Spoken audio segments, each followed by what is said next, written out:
asma di tasaluhna damang dainang do sude ruas ni huria nah hina holongan di bagasat tota Yesus Kristus. Ada orang so masuk kita di pertangiangata di bagasan sadarion. Tapara di maroha do pikirata martangiang mahita di bagasan rohatabe.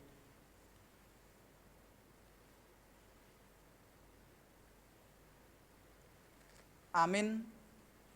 Tapuji matuhatta marede mahita syabuke deta nomor 20 sada ayat tolu begema sudehamu.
Di dalam nama Allah Bapa dan nama anaknya Tuhan Yesus Kristus dan nama Roh Kudus yang menciptakan langit dan bumi. Amin. Siapa gerangan ada padaku di sorga selain aku? Selain engkau tidak ada yang kuingini di bumi. Sekalipun dagingku dan hatiku habis lenyap, gunung batuku dan bagianku tetaplah Allah selama-lamanya. Haleluya, marilah kita berdoa. Ya Tuhan Allah Bapa yang di sorga, kami memohon kepadamu, berilah roh-Mu yang kudus ke dalam hati kami, dan biarlah kasih dan kebenaran yang dikerjakan oleh anak-Mu Yesus Tuhan kami, tinggal tetap di dalam hati kami. Bimbinglah kami pada masa pencobaan, kuatkanlah kami melakukan kehendak-Mu, dan agar kami selalu bergembira mengharap pertolongan-Mu, di dalam Yesus Kristus Tuhan kami. Amin. Pembacaan epistel yang tertulis di dalam Lukas pasal yang ke-17 ayat yang ke-26 sampai dengan ayat ke-37. Kita membacanya secara responsoria. Demikianlah dikatakan. Dan sama seperti terjadi pada zaman Nuh, demikian pula lah halnya kelak pada hari-hari anak manusia.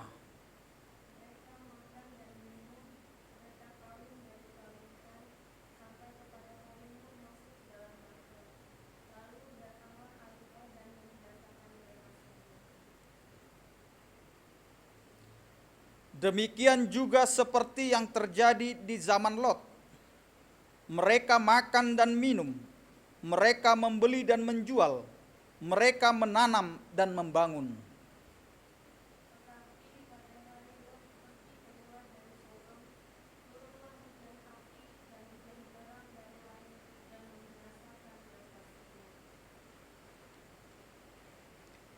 Demikianlah halnya kelak pada hari di mana anak manusia menyatakan dirinya.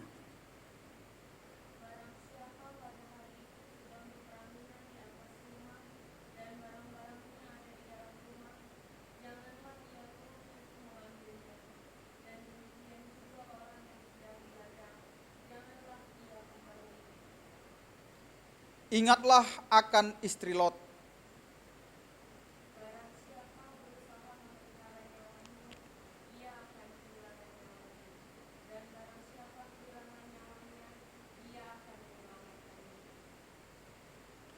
Aku berkata kepadamu, pada malam itu ada dua orang di atas satu tempat tidur, yang seorang akan dibawa dan yang lain akan ditinggalkan.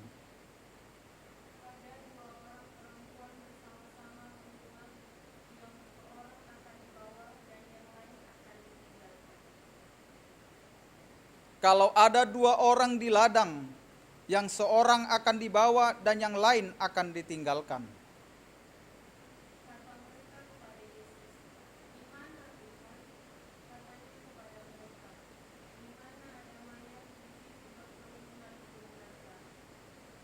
Demikianlah firman Tuhan.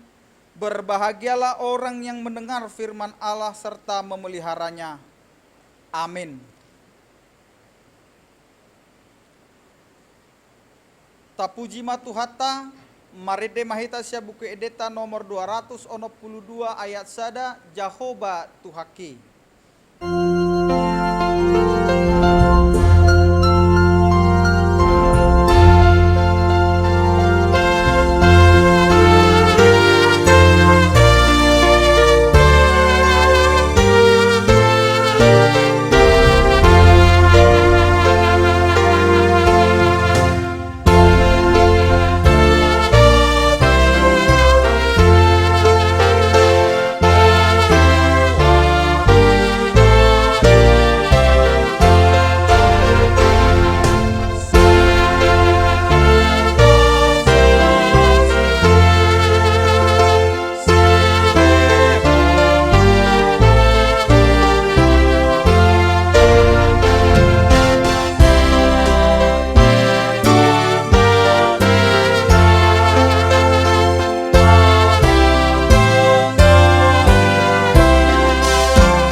Kita bersatu di dalam doa.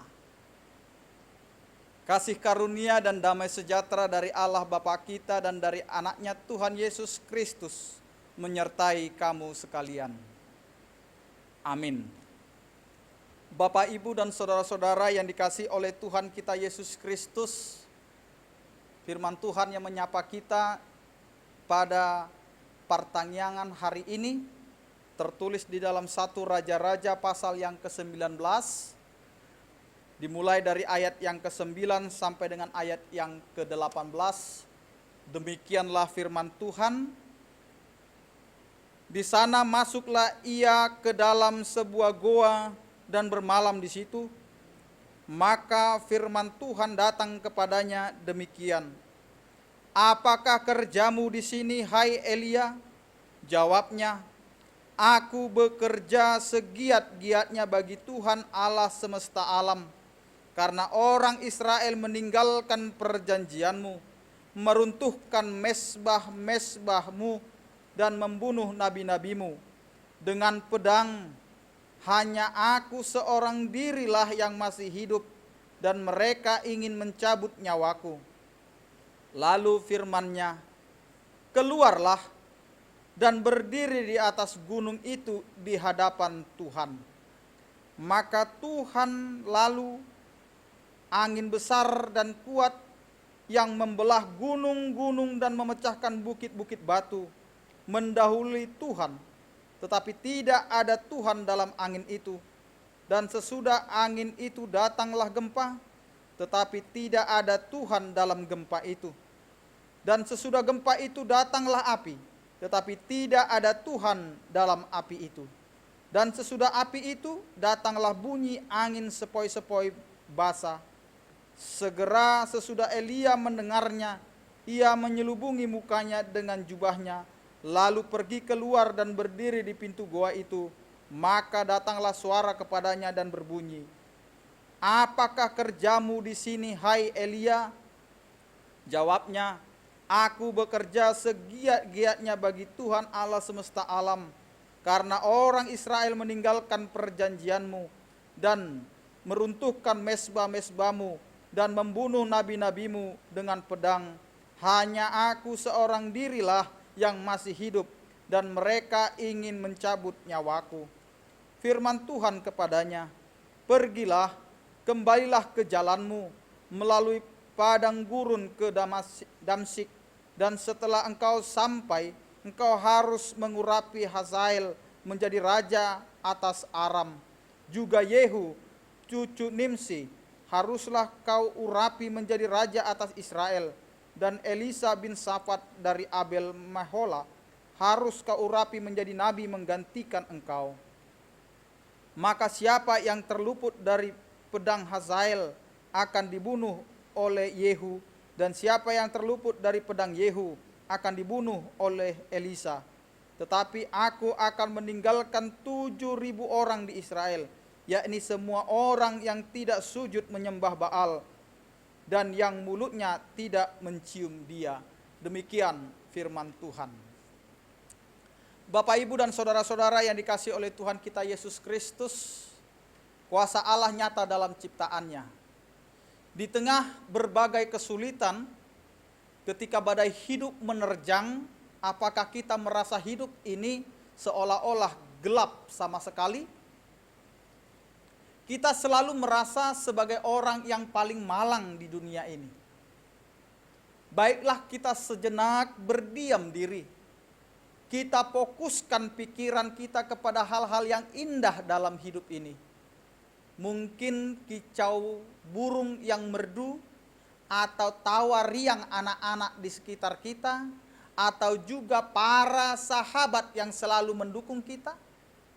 Percayalah, kita akan menemukan kenyataan bahwa hidup kita tidaklah sekelam yang kita duga. Bapak, Ibu, dan saudara-saudara yang dikasihi oleh Tuhan kita Yesus Kristus, ruang putih dalam kertas hidup kita masih jauh lebih luas dibanding satu titik hitam beban yang ada di situ. Siapa yang tidak pernah putus asa? Bahkan Alkitab menceritakan pada kita bahwa Nabi Elia yang dipakai Tuhan secara luar biasa dapat menjadi putus asa.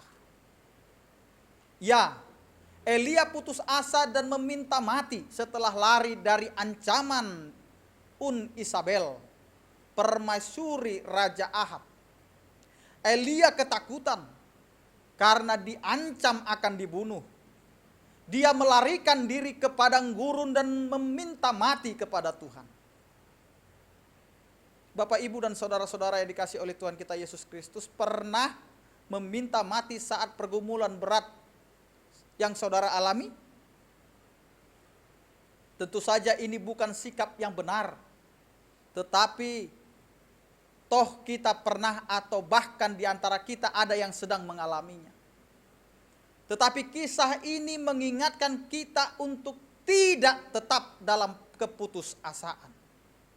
Mengapa? Pertama, karena Tuhan kita Yesus Kristus tidak akan pernah meninggalkan anak-anaknya. Lebih jelas dalam penjelasan khotbah ini, jangan putus asa sebab Tuhan Yesus tetap ada bagi kita semua. Bapak, Ibu, dan saudara-saudara yang dikasihi oleh Tuhan kita Yesus Kristus, yang kedua, karena ada bahaya yang menanti kita di balik setiap keputusasaan, di mana keputusasaan berbahaya bagi kita. Mari kita renungkan apa yang dialami oleh Elia ketika ia ada dalam pergumulan berat hingga mengalami keputusasaan. Dan kita akan memperhatikan apa yang dikatakan Elia dalam ayat 10 dan ayat 14. Yang pertama, keputusasaan menyebabkan kita salah menilai Allah.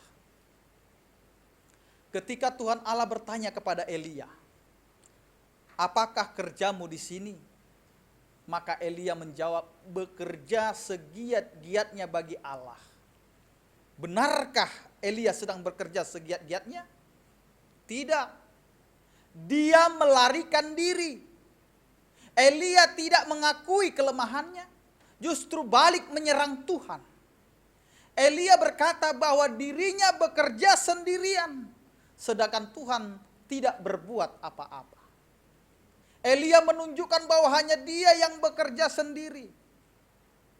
Lihat saja semua orang Israel murtad. Mezbah-mezbahnya diruntuhkan. Semua nabi dibunuh dan dirinya pun diancam. Sehingga ia bertanya, di mana Tuhan saat ini? Ini yang ditanyakan Elia. Elia salah menilai Tuhan. Dia beranggapan bahwa dia hanya bekerja sendirian. Allah tidak peduli. Bukankah ini yang kita alami jika kita menghadapi pergumulan yang berat dan mulai merasakan keputusasaan? Kita merasa bergumul sendirian, padahal Tuhan Yesus tidak pernah membiarkan kita bergumul sendiri. Dia ada seperti kehadirannya dan menanyakan, apa yang sedang kita kerjakan di sini? Tinggalkan keputusasaan. Lihat, Tuhan tidak membiarkan kita sebagai orang percaya bergumul sendiri. Karena itu, datanglah pada Tuhan Yesus dan sampaikan kondisi kita dengan jujur dan keterbukaan. Bapak, Ibu, dan saudara-saudara yang dikasihi oleh Tuhan kita Yesus Kristus, yang kedua, keputusasaan menyebabkan kita salah menilai kondisi di sekitar kita. Rasa putus asa menyebabkan Elia memandang pergumulannya sangat berat, dan laporannya pada Tuhan pun juga menjadi tidak tepat, bahkan berbeda dengan kenyataannya. Perhatikan apa yang dilaporkan oleh Elia dan keadaan yang sebenarnya di bawah ini atau di ayat 10 dan 14. Jangan terus dalam keputusasaan. Kita jadi sulit untuk melihat kenyataan yang sebenarnya, yang seringkali tidak seburuk yang kita lihat dalam kacamata keputusasaan. Bangkit dan bersemangatlah dalam Tuhan Yesus, karena di sana ada kekuatan dan pertolongan. Yang ketiga yang mau dikatakan, keputusasaan menyebabkan kita tidak dapat melihat campur tangan Tuhan dalam hidup kita. Keputusasaan Elia membuatnya tidak melihat tangan Tuhan yang sejak mulanya menjangkau hidupnya. Bahkan saat Elia takut dan putus asa, Allah sudah mengulurkan tangannya untuk menolong. Sayangnya, Elia sudah dibutakan oleh rasa putus asanya. Bukankah murid-murid Tuhan Yesus mengalami hal yang sama? Ketika perahu mereka digoncang badai dan hampir tenggelam, mereka juga tidak mampu melihat Tuhan yang datang dan menyebut Tuhan sebagai hantu. Tuhan tahu pergumulan Elia dan Tuhan bertindak.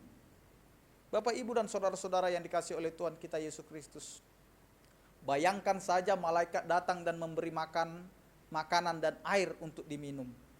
Seharusnya kehadiran malaikat sangat menguatkan Elia. Tetapi tidak demikian.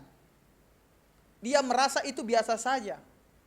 Apakah ada makanan dan minuman yang seajaib yang diterima Elia dari Tuhan? Tidak ada. Munculnya keajaiban dan dampaknya pun ajaib.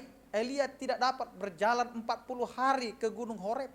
Tapi itu juga nampaknya tidak menguatkan Elia. Terakhir Tuhan berfirman dan hadir. Elia juga masih putus asa.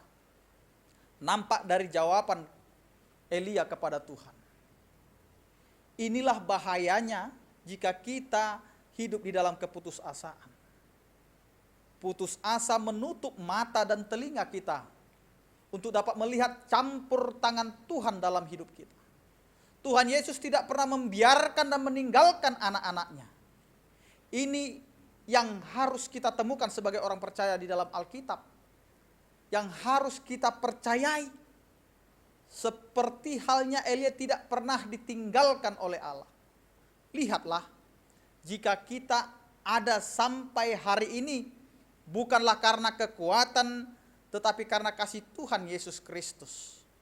Perhatikan, Tuhan hadir dan berbicara kepada kita lewat firman-Nya. Entah saat renungan pribadi, atau kita datang ke gereja, atau dari pengalaman kehidupan kita yang beriman kepada Tuhan. Bukankah Allah menyapa dan menguatkan kita sebagai orang-orang percaya kepadanya? Bapak, Ibu, dan saudara-saudaraku yang dikasihi oleh Tuhan kita Yesus Kristus. Ada yang berputus asa hari ini? Awas, keputusasaan menyebabkan kita salah menilai Allah. Salah menilai kondisi yang sebenarnya.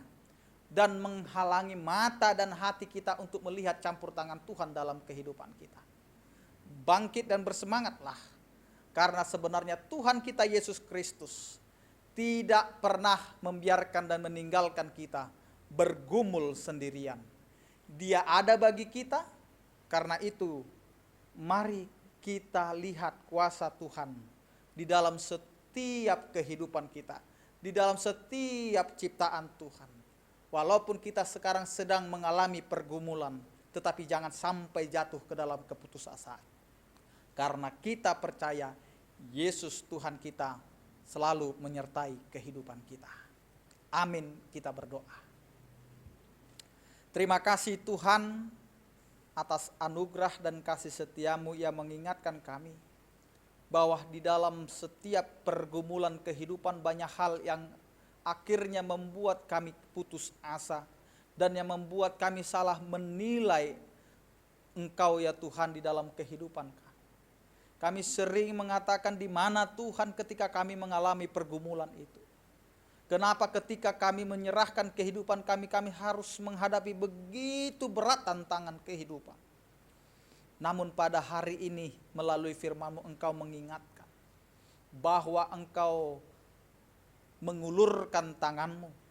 Engkau tidak pernah membiarkan kami sendiri untuk menghadapi segala tantangan kehidupan kami. Karena itu Tuhan ajari kami untuk tidak berputus asa. Tetapi ajari kami untuk berani dan semangat untuk melakukan yang sesuai dengan firman-Mu. Karena itu Tuhan ajari kami. Berkati seluruh jemaat-Mu Tuhan yang telah mendengarkan firman-Mu ini. Agar seluruh jemaat-Mu dikuatkan untuk menghadapi segala tantangan kehidupan yang terjadi saat ini. Baik itu tantangan keluarga, baik itu tantangan di tengah-tengah persekutuan, baik itu juga tantangan di dalam kehidupan pribadi kami masing-masing. Kiranya kasih setiamu Tuhan yang menguatkan kami, sehingga kami tetap bersemangat untuk datang kepadamu dan berdoa meminta kekuatan daripada Engkau. Ya Tuhan, kami serahkan seluruh kehidupan kami hanya di dalam tangan pengasihan-Mu, sehingga kami Tuhan dapat melihat begitu nyata pertolongan-Mu di dalam kehidupan kami. Di dalam Kristus Yesus kami berdoa dan mengucap syukur. Amin.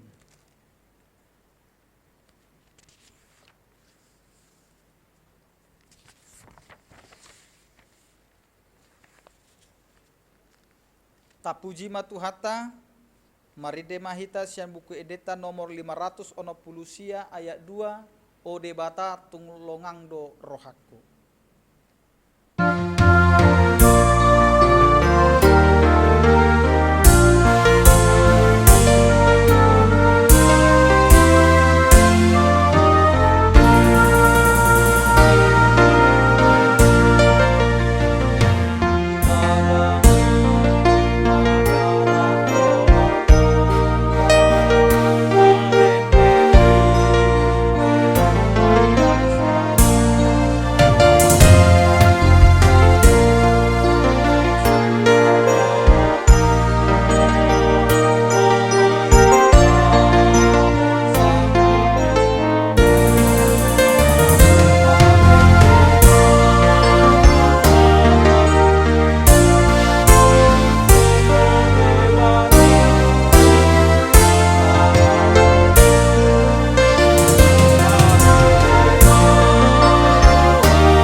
Masuk mahita tutang yang pangodianon, dipilih masada sahalak sian tonga-tonga ni keluarga, di bagasan namar tangiang pangodianon, di pausema videota pinasahak mak tu keluarga.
Tapuji matuhatta, marede mahita sia buku edeta nomor 680 sada ayat 2 tapasaha ma peleata.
Tatangnya koma piliata tua dupa ni debata martangi yang mahita. Ali debata amanami na di banua ginjang saya hodo haroroan ni saluhut sileho-leho na denggan do nasa ulibasa nama uliutus. Hupa saat hami masya na nilehomi tu hami pilihan nami tuho. Saya jalo mai gabe uap na khusus di jolom. Pasu-pasu mai jalaramoti asa hupar hasiak kami pilihanon. Patibulhon rajomu di tonga-tonga ni huriam doho di portibion. Buhai marohanami marhite-hite todim. Asalam hutadahami godang ni sileo-leo mitu hami. Asalam girgir hami madok mauliate tuho. Marhite-hite Yesus Kristus Tuhan nami. Amin. Rakmahita mangido di tangiang ale amanami. Ale amanami dani manua gijang. Sai pinarbadia maguarmu. Sai Roma harajaumu. Sai saut malomo ni roham di banua tongaon songona di banua ginjang. Leho matu hami sadarion hanguluan siapari. Sesa madosa nami songon panesa nami. Di dosa ni dongan namar dosa Tuhami. Unang hami to gihon tu pangujunan. Palua mahami sian pangago. Ai hodo napuna harajaon. Dohot hagogoon. Rodi hasangapon saliling ni lelengna. Amin. Asini rohani tuata Yesus Kristus. Dot holong ni rohani debata ama. Dohot parsaoran ito di porbadia ma. Nama dongani hamu saluhutna. Amin.